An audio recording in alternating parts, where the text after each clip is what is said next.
Hey guys welcome and आज हम जानेंगे कि बार्सिलोना कैटालोनिया जो ग्रांड प्री है उसमें क्या हुआ एंड लुइस हैमिल्टन का लक कहाँ पे चमका, आज उसके ऊपर बात करेंगे। तो फर्स्ट हम बात करेंगे क्वालिफाइंग रिजल्ट्स की।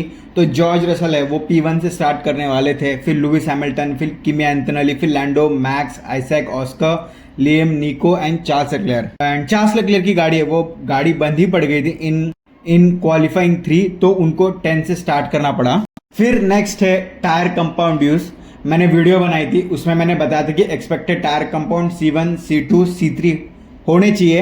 एंड मुझे से आज की रेस को देख के ऐसा लगता है कि C1, C2, C3 जो होते अगर वो टायर कंपाउंड यूज हुए होते तो भाई स्ट्रैटेजी एंड रिजल्ट कुछ अलग ही होते। बट आज के जो रेस है उसमें टायर कंपाउंड जो है वो C2 as a hard, C3 as a medium and C4 as a soft है, वो यूज किए गए थे। इसके वजह से जो है रेस में काफी चेंजेस हुए हैं। तो फर्स्ट हम बात करेंगे कि टर्न 1 में क्या हुआ। सब लोग ने जो है अपनी पोजीशन जो है वो पकड़ के रखी, बट जो चार्ल्स लेक्लेयर है वो P10 से स्टार्ट किए थे तो वो P7 तक पहुंचे। एंड आइजैक हजा की गाड़ी है उसमें दिक्कत आ गई एंड मुझे ऐसा लगता है कि वर्स्टैपेन का जो कर्स है स्टार्टिंग वाला वो आइजैक हजा पे गया एंड आइजैक हजा जो है वो 15वें नंबर पे कहीं तो पीछे चले गए एंड सबसे बेस्ट स्टार्ट जो है वो चार्ल्स लेक्लेयर को मिली। एंड एज यूजुअल जो हमारे लैंस स्ट्रोल भैया है उनका हमेशा स्पेशल अपीयरेंस होता है इन फार्मूला 1 रेस एंड उनकी गाड़ी जो है वो 10 लैप से पहले ही बंद पड़ जाती है एंड आज भी वही हुआ। एंड वो भाई जल्दी रेस ख़त्म करके वो घर चले गए अपने लैंस स्ट्रोल भैया। एंड लैप 10 में आते आते तक जो है वो लैंडो नॉरिस ने जो है वो टायर्स का प्रॉब्लम, कार का प्रॉब्लम जो है वो अपने टीम के साथ बताना चालू किया। बिकॉज C2 सबसे हार्ड था, स्टिल वो ट्रैक के हिसाब से मतलब जो दूसरे जो फार्मूला 1 सर्किट है उसमें C1 सबसे हार्ड है वो यूज होता है, बट इसमें जो है वो C2 यूज किया गया जो C1 से थोड़ा सॉफ्ट है तो वो ज़्यादा जल्दी डिग्रेड करेगा। एंड ट्रैक टेम्परेचर अगर 50 डिग्री से ज़्यादा है तो और ज़्यादा जल्दी डिग्रेड करेगा। तो वो इश्यू आ रहा था एंड वही जो है लैंडो नॉरिस अपनी टीम को बता रहे थे। हैमिल्टन है उन्होंने पिट किया एट लैप 12, रसल ने 13 पे, वर्स्टैपेन ने 14 पे, लैंडो ने 14 पे, किमी एंड पियास्ट्री ने 15 पे एंड सब लोग ने जो है वो हार्ड टायर पे शिफ्ट किया एंड सिर्फ वर्स्टैपेन जो है उन्होंने मीडियम टायर पे शिफ्ट किया। एंड लैप 22 तक आते आते सब लोग ने जो है अपनी जो टायर्स है वो पिट किया। सब लोग का है वो वही पोजीशन था जो स्टार्टिंग में था। फिर लैप 28 तक आते आते हैमिल्टन जो है उसने सेकंड पिट लिया, वर्स्टैपेन ने जो है वो भी अपना सेकंड पिट लिया, हैमिल्टन जो है वो मीडियम में शिफ्ट हुए एंड वर्स्टैपेन जो है वो इस बार जो है वो हार्ड पे शिफ्ट हुए। एंड निको हल्कनबर्ग है उनकी गाड़ी जो है वो लैप 30-32 तक जो है वो भाई आउट हो गई। एंड ऑलमोस्ट देखा जाए तो 40वें लैप तक जो है वो सब लोग ने पिट कर लिया था। हैमिल्टन वॉज सबसे पहले जो पिट कर रहे थे एंड मर्सिडीज एंड मैक्लेरेंस वर सबसे एंड में जो पिट कर रहे थे।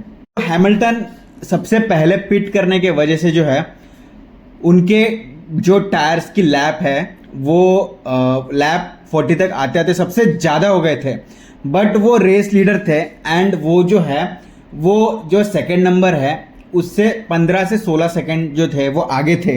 एंड लैप 40 पे क्या होता है, जो अपने मास्टर फर्नांडो एलोंसो है उनकी गाड़ी जो है वो बंद पड़ जाती है एंड उसके वजह से जो है वो वर्चुअल सेफ्टी कार आती है एट लैप 40। अब यहाँ पे ध्यान से सुनना, हैमिल्टन जो है वो रेस लीडर थे एंड 16 सेकंड आगे थे एंड वर्चुअल सेफ्टी कार आने की वजह से जो है वो उस टाइम पे पिट कर देते हैं एंड 12 सेकंड जो है वो उनके बचते हैं। एंड जहाँ पे टोटल एक नॉर्मल पिट को 22 से 23 सेकंड लगते हैं वही उनका जो है वो 13 से 14 सेकंड हुआ। एंड वो जब पिट करके बाहर आए तो भी वो सेकंड नंबर से जो है वो 3 सेकंड आगे थे and with the fresher tyres and Mercedes and जो किमी, रसल एंड ऑस्कर मैक्लेरन जो थे वो 38-39 लैप पे ही पिट कर गए थे।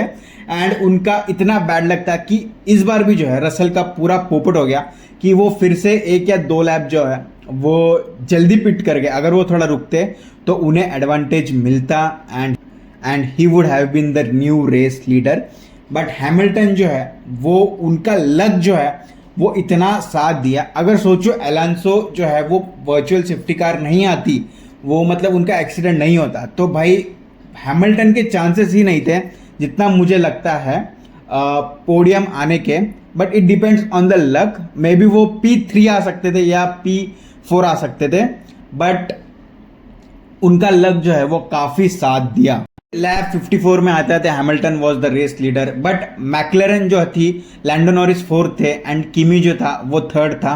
एंड मैक्लेरन ने नोटिस किया था कि किमी जो है वो अपनी ट्रैक लिमिट 3 बार से ज़्यादा एक्सीड कर चुका है, तो मैक्लेरन तो भाई क्लेम करने वाली थी कि भाई ये तो एक्सीड कर रहा है। तो जो किमी एंटोनेली 2 सेकंड आगे थे लैंडो नॉरिस से, तो अगर वो 5 सेकंड की पेनल्टी क्लेम करते तो वो पीछे चले जाते हैं। फिर एट लैप 62 हम देखते हैं कि दो मर्सिडीज जो है वो आपस में फाइट कर रहे हैं for the position P2 and Kimi Antonelli जो है वो जॉर्ज रसल को ओवरटेक करके जो है वो P2 हो जाते हैं। फिर एट द लैप 62 ही हम देखते हैं कि किमी के इंजन में बहुत ज़्यादा प्रॉब्लम आ गई एंड लैप 63 में जो है वो चार्ल्स लेक्लर की गाड़ी भाई फिर से ग्रेवल में जाती है एंड उसका जो है वो स्टीयरिंग इशू की वजह से जो है वो सब कुछ भाई रेस से बाहर हो गए, दोनों किमी भी एंड चार्ल्स भी। लैप 62 से 64-65 तक जो है वो वर्चुअल सेफ्टी कार आती है एंड बस 1 या 2 लैप जो है वो हैमिल्टन को अच्छी तरीके से मारने हैं and he is going to be the next Barcelona Catalonia winner. And Hamilton जो होते हैं वर्चुअल सेफ्टी कार जब आती है तो 20 सेकंड आगे होते हैं एंड वर्चुअल सेफ्टी कार आने के बाद अगर वो पिट करते तो भी वो जो है वो सबसे आगे ही होते हैं, बट चलो उनकी टीम ने बोला कि स्टे ऑन द ट्रैक। तो बेल्जियन ग्रैंड प्री 2024 के बाद से हैमिल्टन जीते नहीं है, तो वो आज जीते हैं ऑलमोस्ट 600 दिन के बाद। एंड फरारी जो है वो 2024 के मैक्सिकन ग्रैंड प्री में P1 आई है and it's a great win for Ferrari. And Hamilton sir जो है वो P1 मारते, जॉर्ज रसल जो है वो P2 मारते एंड लैंडो नॉरिस जो है वो P3 मारते, वर्स्टैपन जो है वो P4 मारते हैं एंड ऑस्कर जो है वो P5 मारते हैं। तो बस ये जो बार्सिलोना कैटालोनिया जीपी थी वो totally pit strategy and luck के बेसिस पे जो है वो हैमिल्टन सर का साथ दिया। एंड सबसे वर्स्ट एंड सबसे खराब मोमेंट जो है वो Kimi Antonelli and Charles Leclerc के लिए था एंड सबसे बेस्ट मोमेंट जो है वो हम बोल सकते हैं कि सर लुइस हैमिल्टन के लिए था और किसी के लिए नहीं था। सिर्फ ये आज का जो रेस था वो हैमिल्टन सर के लिए था। तो होप आपको जो है वो बार्सिलोना कैटालोनिया समझ आ गया होगा। ये जो रेस का मैंने डिकोड किया है वो समझ आ गया होगा। भाई देखा जाए तो फरारी की जो स्ट्रैटेजिस्ट है वो हग ही गए थे, मतलब भाई अगर ऐसे कुछ बैड लक आता नहीं अलांसो का या कुछ भी बैड लक आता नहीं तो भाई वो तो देखो मतलब खराब ही कर दिए थे, बट चलो उनका जो लक है वो उनके फेवर में काम कर गया एंड मर्सिडीज का जो भी है लक उनके फेवर में काम नहीं किया बिकॉज उन्होंने जो है वो बस 2 स्टॉप पहले ही जो है वो पिट किया। I am not against any one but it was totally Hamilton day and it was totally Hamilton luck आज का रेस जो है। एंड फरारी भी जो है आज थोड़ी सी फास्टेस्ट दिखी, क्या पता उसको जो है वो क्लीन एयर फ्रेश एयर मिलने की वजह से जो है वो फास्ट थी। एंड मर्सिडीज भाई उसको थोड़ा सा अपना जो है अब थोड़ा बोलते हैं ना कि ध्यान देना चाहिए, वरना हैमिल्टन सर जो है वो शायद से अपना वर्ल्ड टाइटल चैंपियन फिर से जीत सकते हैं अगर हैमिल्टन ऐसे ही करते रहे एंड जो मर्सिडीज है वो आपस में ही अपने बीच में लड़ती रहे। तो होप आपको ये वीडियो पसंद आ गया होगा।